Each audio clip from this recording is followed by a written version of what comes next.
Hello everyone, welcome to study with Shri. देखिए, Uttar Pradesh PCS RO ARO की prelim test series चलाई जा रही है 2023 की। ये टेस्ट नंबर आपका 18 है। 17 टेस्ट ऑलरेडी कंप्लीट हो चुका है। प्ले लिस्ट बना रखी है, आप लोग जाकर के देख सकते हैं। देखिए, अगर आप किसी भी स्टेट पीसीएस की प्रिपरेशन कर रहे हैं, जैसे कि बीपीएससी हो, एमपी पीएससी हो, छत्तीसगढ़ पीसीएस हो, झारखंड पीसीएस हो, यूके पीसीएस हो, आरएस हो, तो आप इस टेस्ट सीरीज को देखिए, आपको काफ़ी फायदा होगा। या फिर किसी वनडे एग्जाम की प्रिपरेशन कर रहे हैं तो भी आप इस टेस्ट सीरीज को देखिए, क्योंकि जो भी क्वेश्चंस हैं वो सभी प्रतियोगिता परीक्षाओं के लिए काफ़ी महत्वपूर्ण है। देखिए, फर्स्ट टाइम कोई विजिट कर रहा है हमारे चैनल पे तो चैनल को सब्सक्राइब कर ले, बेल आइकन को प्रेस कर ले कि जब भी मेरी वीडियो आए तो उसको नोटिफिकेशन मिल जाए। देखिए, बहुत सारे लोग पूछते हैं कि ये पूरा टेस्ट कहाँ मिलेगा, टेस्ट नंबर 1 से टेस्ट नंबर 18 तक। तो आप लोग मेरे चैनल पर जाएंगे तो वहाँ पर एक प्ले मिलेगा उत्तर प्रदेश पीसीएस 2023 का, ठीक है। उसमें जो है कि आपको टेस्ट नंबर 1 से टेस्ट नंबर 18 तक मिल जाएगा। तो जिन लोगों ने अभी तक देखा नहीं है वो टेस्ट नंबर 1 से स्टार्ट करें और 18 तक देख लें। तो स्टार्ट करते हैं। फर्स्ट क्वेश्चन है, सूची फर्स्ट को सूची सेकंड से सुमेलित कीजिए तथा सूचियों के नीचे दिए गए कूट का उपयोग करके सही उत्तर कर चयन कीजिए। सूची फर्स्ट में संगम साहित्य का नाम दिया गया है और सूची सेकंड में उसके रचनाकार का नाम दिया गया है। तो यह सुमेलित करना है कि यह संगम साहित्य की रचना किसने किया है। तो देखिए, अगर हम बात करें शिल्पाधिकारम की, ठीक है, शिल्पाधिकारम की, तो इसकी रचना किसने किया? तो इसकी रचना जो है कि इलंगो आदिगल ने किया, ठीक है। मणि मेखले की बात करें हम तो मणि मेखले की रचना किसने किया? तो इसकी रचना जो है कि शीतले सतनार ने किया। जीवक चिंतामणि, इसकी रचना किसने किया? तो इसकी रचना जो है कि तिरुंत के देवर ने किया। और कुरल की रचना किसने किया? तो इसकी रचना जो है कि तिरुवल्लुर ने किया। तो शिल्पाधिकारम की इलंगो आदिगल, मणि मैखले की शीतलय सतनार, जीवक चिंतामणि की तिरुंत कदेवर एंड कुरल की तिरुवल्लुवर ने। तो ये हो जाएगा आपका 2431। 2431 कौन सा हो जाएगा? ये बी ऑप्शन। लघु हिमालय श्रेणी के संबंध में निम्न कथनों पर विचार कीजिए। इसका विस्तार प्रधान हिमालय के दक्षिण में है। दूसरा ये दिया जा रहा है कि लघु हिमालय के अंतर्गत कई छोटी छोटी श्रेणियां आती हैं, जैसे कि पीर पंजाल श्रेणी, धौलाधार श्रेणी इत्यादि। उपयुक्त कथनों में से कौन से कथन सही है? देखिए, लघु हिमालय की बात की जा रही है कि लघु हिमालय, देखिए सबसे पहले आपको बता दूं कि जो हिमालय है ना, वो सबसे पहले जो है कि आपका कौन सा पड़ता है? ट्रांस हिमालय पर पड़ता है सबसे ऊपर। उसके बाद से दूसरे नंबर पे आपका आता है बृहद हिमालय या प्रधान हिमालय। तीसरे नंबर पे आपका आता है लघु या मध्य हिमालय एंड चौथे नंबर पे आता है आपका नीचे सबसे शिवालिक आता है। तो ये बात की जा रही है ये लघु हिमालय के बारे में, ठीक है। तो देखिए, लघु हिमालय का जो विस्तार है प्रधान हिमालय के दक्षिण में है। मतलब कि प्रधान हिमालय का मतलब कि बृहद हिमालय के दक्षिण में है। तो सही बात है, दूसरे नंबर पे बृहद हिमालय है, तीसरे नंबर पे आपका लघु या मध्य हिमालय है। तो बृहद हिमालय के ये दक्षिण में है, मतलब प्रधान हिमालय के दक्षिण में है ये लघु हिमालय। तो ये हो जाएगा आपका सही। देखिए, लघु हिमालय के अंतर्गत कई छोटी छोटी श्रेणियां आती है, जैसे कि पीर पंजाल श्रेणी हो गया, धौलाधर श्रेणी हो गया। ये सब श्रेणियां किसके अंतर्गत आती है? तो ये लघु हिमालय के अंतर्गत ही आती है, ठीक है। तो ये भी आपका सही है। तो हो जाएगा आपका 1 और 2 दोनों सही है। ये सी ऑप्शन आपका सही हो जाएगा। एनु जनजाति कहाँ पाई जाती है? ब्राजील में, जापान में, दक्षिण अफ्रीका में, भारत में। देखिए, एनु जनजाति कहाँ पाई जाती है ये? तो ये पाई जाती है आपका जापान में। जापान की एनु जनजाति जापान में निवास करती है ये, ठीक है। मुगल साम्राज्य में काजी उल कुजात संबंधित था सार्वजनिक निर्माण से, वित्त से, न्याय से, पुलिस से। देखिए, मुगल साम्राज्य की बात की जा रही है कि मुगल साम्राज्य में जो काजी उल कुजात था वो किससे संबंधित था? तो यह संबंधित था आपका न्याय से संबंधित था, ठीक है। न्याय से संबंधित ये एक अधिकारी होता था और ये प्रधान न्यायाधीश होता था ये, ठीक है। और प्रांतों में जो काजियों की नियुक्तियां होती थी इसी के द्वारा किया जाता था। ये हो जाएगा आपका सी ऑप्शन। 1928 ईस्वी में बारदोली आंदोलन का नेतृत्व किसने किया था? गांधी जी के अनुयायियों ने, कांग्रेस सोशलिस्ट पार्टी ने, वामपंथी दलों ने, किसान सभा ने। देखिए, 1928 में बारदोली सत्याग्रह हुआ, बारदोली आंदोलन हुआ, ठीक है। क्वेश्चन आता है कि बारदोली आंदोलन कब हुआ? तो 1928 1928 में हुआ। देखिए बारदौली आंदोलन ये जो है कि 1928 में सूरत जिला के जो बारदौली तालुका है वहां पे हुआ था। और ये जो है कि किसानों के द्वारा जो आंदोलन ये किया गया था, क्यों किया गया था कि जो बढ़ा हुआ लगान था न देने के लिए जो है कि ये किसान आंदोलन था, बारदौली आंदोलन। ठीक है, देखिए इस आंदोलन के नेतृत्व कौन कौन कर रहे थे? तो वल्लभ भाई पटेल जी थे, कुंवर जी मेहता थे, केशव जी मेहता थे। ये सब जो है कि क्या थे? ये गांधी जी के ये अनुयायी थे। तो इसका नेतृत्व कौन कर रहे थे? तो गांधी जी के अनुयायी कर रहे थे, सरदार वल्लभ भाई पटेल, कुंवर जी मेहता और केशव जी मेहता। देखिए ये जो है ना, इसी आंदोलन में जो बारदौली की महिलाएं थी उन लोगों ने वल्लभ भाई पटेल जी को सरदार की उपाधि दी थी। तो क्वेश्चन से भी आता है कि सरदार वल्लभ भाई पटेल को सरदार की उपाधि किसने दिया? तो जो बारदौली की महिलाएं थी उन्होंने जो है कि ये बारदौली आंदोलन सक्सेसफुल होने के बाद जो है कि उन्होंने दिया था। तो ये हो जाएगा आपका ए ऑप्शन। प्राचीन रत्नगिरी महाविहार कहाँ स्थित है? बंगाल, महाराष्ट्र, बिहार, उड़ीसा। पूछा जा रहा है कि प्राचीन रत्नगिरी महाविहार कहाँ पे सिचुएटेड है? तो ये सिचुएटेड है आपका महाराष्ट्र में।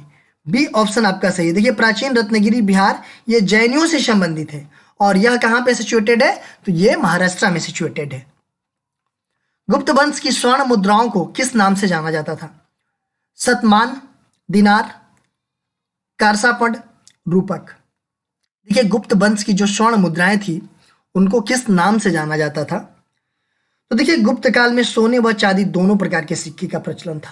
ठीक है, गुप्तकालीन जो सोने के सिक्के थे उसको क्या कहा जाता था? उसको दिनार कहा जाता था। और जो चांदी के सिक्के थे उसको जो है कि क्या कहा जाता था? तो करसापड़, रुपया कहा जाता था। सोने के सिक्के को दिनार और चांदी के करसापड़, रुपया कहा जाता था। ठीक है, तो ये हो जाएगा आपका बी ऑप्शन। अंग्रेजों द्वारा महालवाड़ी बंदोबस्त किस क्षेत्र में लागू किया गया था? पंजाब तथा राजपूताना, बंबई तथा मद्रास, बिहार, बंगाल तथा असम, गुजरात तथा बिहार। देखिए अंग्रेजों के द्वारा जो महालवाड़ी बंदोबस्त था ये किस क्षेत्र में लागू किया गया था? देखिए महालवाड़ी बंदोबस्त क्या था? तो इसके अकॉर्डिंग जो महालवाड़ी पद्धति थी इसके अकॉर्डिंग जो है कि भूमि कर की इकाई कृषक का खेत नहीं, मतलब भूमिकर की इकाई जो होता था वो कृषक का खेत नहीं होता था बल्कि क्या होता था? वो ग्राम अथवा महल होता था। ठीक है, देखिए जो भूमि थी वो सभी जो है कि ग्राम सभा की होती थी। ठीक है, और ये जो महालवाड़ी बंदोबस्त था इसका जन्मदाता किसको माना जाता है? तो इसका जन्मदाता जो है कि हाल्ट मैकेंजी को माना जाता है। ठीक है, तो महालवाड़ी बंदोबस्त के जन्मदाता किसको माना जाता है? तो हाल्ट मैकेंजी को माना जाता है। और ये किस क्षेत्र में लागू किया गया? तो ये लागू किया जो है कि पंजाब तथा राजपूताना में। ठीक है, वह मुगल सम्राट जिसका 2 बार अभिषेक हुआ कौन था? हुमायूं, जहांगीर, शाहजहां, औरंगजेब। देखिए वह मुगल सम्राट कौन था जिसका 2 बार राज्याभिषेक हुआ था? वो कौन था? तो वो था आपका औरंगजेब। डी ऑप्शन आपका सही है। देखिए इसका जो है कि 2 बार राज्याभिषेक हुआ। पहला राज्याभिषेक कब हुआ? तो 31 जुलाई 1658 में हुआ था। कहाँ पे? आगरा में। और दूसरा कब हुआ? तो जून 1659 में हुआ था दिल्ली में। ठीक है, तो एक बार हुआ आगरा में और एक बार हुआ कहाँ पे? तो दिल्ली में हुआ। ठीक है, 2 बार हुआ औरंगजेब का। ठीक है, निम्न कथनों पर विचार कीजिए। शिवाजी की मृत्यु के पश्चात मराठा राज्य में प्रभावी शक्ति पेशवा के हाथों में रही। लोहार एवं बंजारे शिवाजी के समय मराठों की सेना के मुख्य आधार बन गए। उपयुक्त कथनों में से कौन से कथन सही है? देखिए शिवाजी के मृत्यु के बाद क्या हुआ कि मराठा राज्य में प्रभावी शक्ति किसके? पेशवा के हाथों में रही। बिल्कुल सही है। ठीक है, 1 मिनट। हाँ सही है ये। दूसरा है कि लोहार एवं बंजारे शिवाजी के समय मराठों की सेना में मुख्य आधार बन गए। देखिए शिवाजी के काल में जो है कि कृषक, पशुचारक, योद्धा जो है कि मराठों की सेना के मुख्य आधार बने हुए थे, न कि ये लोहार और बंजारे। ठीक है, कौन बने हुए थे? तो कृषक, पशुचारक ये थे सब इनके मुख्य आधार। तो ये गलत है आपका। पहला आपका सही है, तो केवल हो जाएगा आपका केवल एक सही है, मतलब ए ऑप्शन आपका हो जाएगा। निम्न कथनों पर विचार कीजिए। रणजीत सिंह ने पंजाब को पूर्णतः सिख राज्य में तब्दील कर दिया था। दूसरा है कि 19वीं सदी के आरंभ में अंग्रेजों द्वारा सतलज नदी के पूर्व के सिख राज्यों को अपने संरक्षण में लेने का रणजीत सिंह ने सशस्त्र संघर्ष द्वारा विरोध प्रकट किया। इसमें से सही कथन कौन सा है? देखिए, अगर हम बात करें रणजीत सिंह के बारे में, ठीक है, तो रणजीत सिंह एक सहनशील और उदारवादी व्यक्ति थे, ठीक है, और ये सिख और मुसलमान संतों का आदर सम्मान करते थे। देखिए, ये अपने सिंहासन से ये उतर करके क्या करते थे कि मुसलमान फकीरों के पैरों की धूल अपनी लंबी जो सफ़ेद दाढ़ी थी उससे ये झाड़ते थे, ठीक है। तो इनके बारे में ये जो है कि बिल्कुल गलत है कि वो एक सिख राज्य में तब्दील कर दिया था, ये भी गलत है आपका। और 19वीं सदी के आरंभ में अंग्रेज द्वारा सतलज नदी के पूर्व में सिख राज्यों को अपने संरक्षण में लेने का रणजीत सिंह ने सशस्त्र संघर्ष के द्वारा विरोध प्रकट किया था, ये भी आपका गलत है। तो न तो एक सही है और न ही तो दो सही है, तो ये हो जाएगा आपका डी ऑप्शन।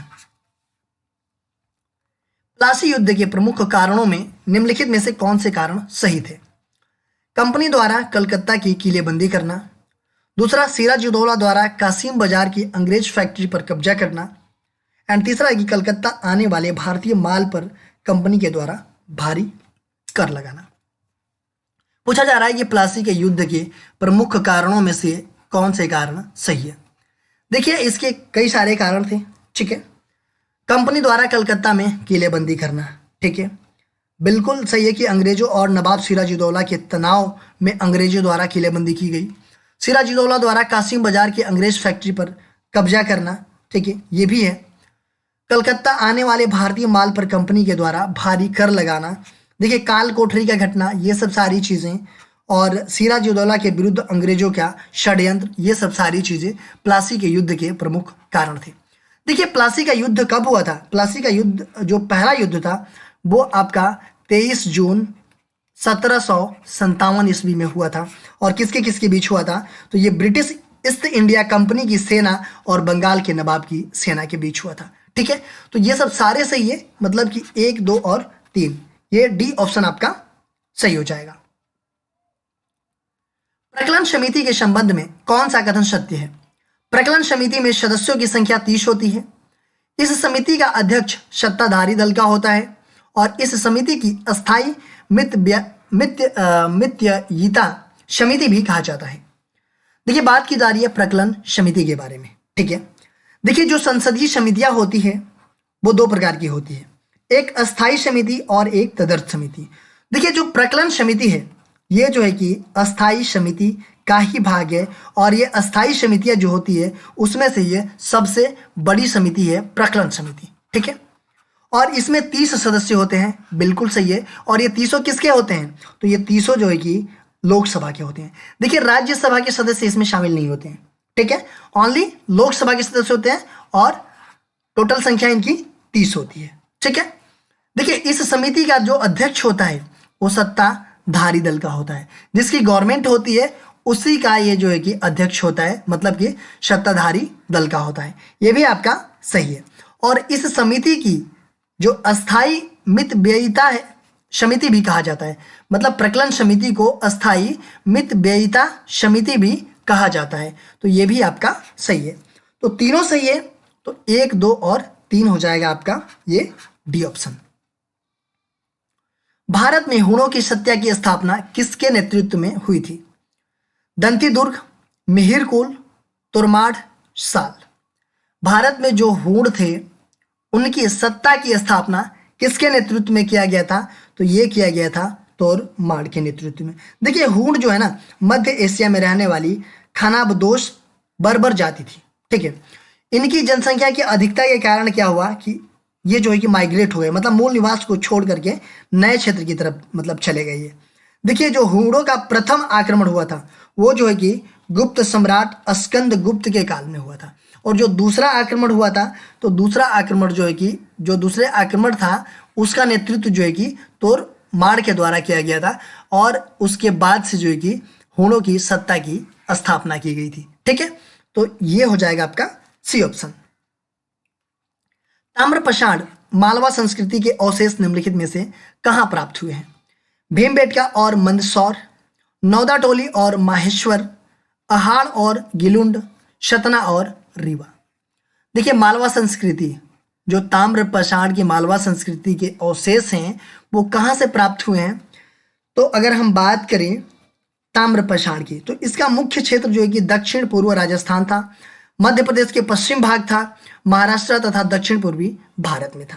ठीक है, देखिए दक्षिण पूर्वी राजस्थान के जो बनास घाटी है ना, वहीं पे ये स्थित है, ये अहाड़ और गिलुंड। ठीक है, और मालवा संस्कृति के अवशेष जो है कि यहीं से प्राप्त हुए हैं। बोगजकोई अभिलेख में किन वैदिक देवताओं का उल्लेख मिलता है? इंद्र, अग्नि, रुद्र, सोम। इंद्र, नासत्य, मित्र, वरुण। इंद्र, वरुण, अग्नि, सोम।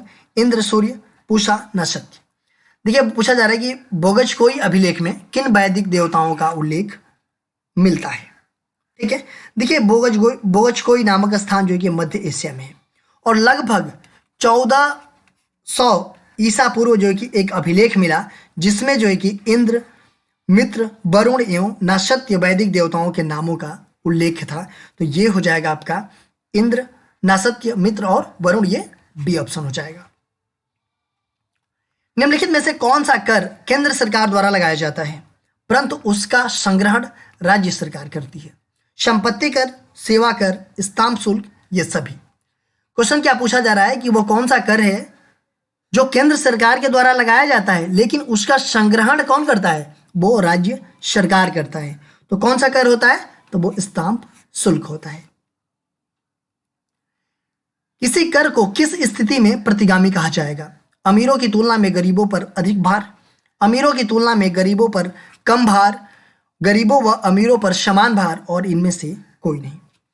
किसी कर को किस स्थिति में प्रतिगामी कहा जाएगा? तो किस स्थिति में प्रतिगामी कहा जाएगा? तो ये कहा जाएगा कि अमीरों की तुलना में गरीबों पर अधिक भार पड़े तो तब जाकर के जो है कि उस स्थिति में प्रतिगामी कहा जाएगा। निम्न कथनों का पढ़कर कूट के अनुसार सही उत्तर का चयन कीजिए। आंख की ऊपरी पलक में एक लेक्रेमल नामक ग्रंथि पाई जाती है। नन्हे शिशुओं में भी लेक्रेमल ग्रंथि पाई जाती है। देखिए इसमें सही उत्तर बताना है आपको। देखिए अगर हम बात करें, जब हम रोते हैं तो आंखों में क्या होता है? आंसू बहता है। ठीक है, और इस आंसू का बहने का कारण क्या है कि जो आंखों की ऊपरी परत है ना, उसमें लेक्रेमल नामक एक ग्रंथि पाई जाती है। ठीक है, आंखों की ऊपरी परत में लेक्रेमल नामक एक ग्रंथि पाई जाती है और जब आंख में मतलब कुछ पड़ जाता है, मतलब कुछ कण चला जाता है या कुछ चीज़ें होती है तो ये ग्रंथि क्या होती है कि सक्रिय हो जाती है और सक्रिय होकर के जो है कि आंसुओं का स्राव करने लगती है। ठीक है, तो ये जो है कि आंख के ऊपरी पलक में एक लेक्रेमल ग्रंथि पाई जाती है। देखिए नन्हे शिशुओं में भी लेक्रेमल ग्रंथि पाई जाती है? नहीं, छोटे बच्चों में लेक्रेमल ग्रंथि नहीं पाई जाती है। ठीक है, इसी कारण जो ये क्या होता है कि छोटे बच्चों की जो ये ग्रंथि है ना, ये विकसित नहीं हो पाती है। मतलब छोटे बच्चों में ये लेक्रेमल ग्रंथि विकसित नहीं हुई रहती है, बड़े होने के बाद ये विकसित होती है। तो यही रीजन होता है कि जब छोटे बच्चे रोते हैं तो आंसू नहीं आता है, केवल वो चिल्लाते रहते हैं। ठीक है, आंसू नहीं आता है। तो ये जो है कि छोटे शिशुओं में जो है कि लेक्रेमल ग्रंथि अभी विकसित नहीं हुई रहती है, तो ये गलत हो जाएगा और पहला सही है, तो केवल इसमें हो जाएगा ए ऑप्शन आपका सही हो जाएगा। निम्न कथनों को पढ़कर कूट के अनुसार सही उत्तर का चयन कीजिए। कीड़े मकोड़ों पर कार्बन मोनोऑक्साइड का प्रभाव बहुत घातक होता है। दूसरा है कि कार्बन मोनोऑक्साइड मनुष्य के लिए भी घातक होती है क्योंकि यह हीमोग्लोबिन के साथ मिलकर के अस्थायी यौगिक बना लेता है। पूछा जा रहा है कि इसमें से सही उत्तर बताना है। ठीक है, देखिए कीड़े मकोड़े पर कार्बन मोनोऑक्साइड का प्रभाव बहुत घातक होता है, बिल्कुल गलत है। देखिए कीड़े मकोड़ों में रक्त रंजक हीमोसाइनिन होता है। ठीक है, और जो हीमोसाइनिन होता है ना, कार्बन मोनोऑक्साइड से क्रिया नहीं करता है ये। ठीक है, तो कीड़ों मकोड़ों पर कार्बन मोनोऑक्साइड का प्रभाव नहीं पड़ेगा, तो ये हो जाएगा आपका गलत। कार्बन मोनोऑक्साइड मनुष्य के लिए भी घातक होता है, बिल्कुल घातक है कार्बन मोनोऑक्साइड बहुत ज़्यादा, क्योंकि यह क्या करता है कि हीमोग्लोबिन के साथ मिलकर के क्या होता है कि ये अस्थायी यौगिक बना लेता है। तो ये आपका सही है, पहला गलत है, दूसरा सही है। तो ये हो जाएगा आपका केवल 2 सही है, बी ऑप्शन आपका सही हो जाएगा। देखिए क्वेश्चन पूछा गया था आप लोगों से पिछली वीडियो में, भारतीय संविधान की 10वीं अनुसूची का संबंध है भारत की राष्ट्रीय भाषा से, अनुसूचित जाति एवं अनुसूचित जनजातियों क्षेत्र के प्रशासन से, न्यायिक पुनरावलोकन से, दल बदल विरोध कानून से। देखिए हमारे संविधान में कितनी अनुसूचियां हैं? तो 12 अनुसूचियां हैं। स्टार्टिंग में जब संविधान बना था तो उस टाइम पे 8 अनुसूचियां थी, उसके बाद से 9, 10, 11, 12 ये अनुसूचियां संविधान संशोधन करके जोड़ा गया है। बात की जा रही है 10वीं अनुसूची की। 10वीं अनुसूची कब जोड़ी गई? तो आपका 52वां संविधान संशोधन हुआ था कब? 1985 में। और 1985 में जो है ये 10वीं अनुसूची जोड़ी गई। और इसमें क्या प्रावधान है कि इसमें 10वीं अनुसूची जोड़ करके दल बदल रोकने के लिए प्रावधान किया गया। दल बदल का मतलब यह है कि कोई सांसद या विधायक जो होते थे किसी पार्टी से जीत करके बाद में क्या होता था कि वो किसी दूसरे पार्टी में चले जाते थे। ठीक है, इसलिए जो है कि ये अनुसूची जोड़ी गई और इस पे जो भी प्रावधान किया गया वो 10वीं अनुसूची में रखा गया। तो ये होगा आपका दल बदल विरोधी कानून से। आज का क्वेश्चन देख लेते हैं। किस यंत्र का प्रयोग ऊर्ध्व व क्षैतिज कोणों को मापने के लिए किया जाता है?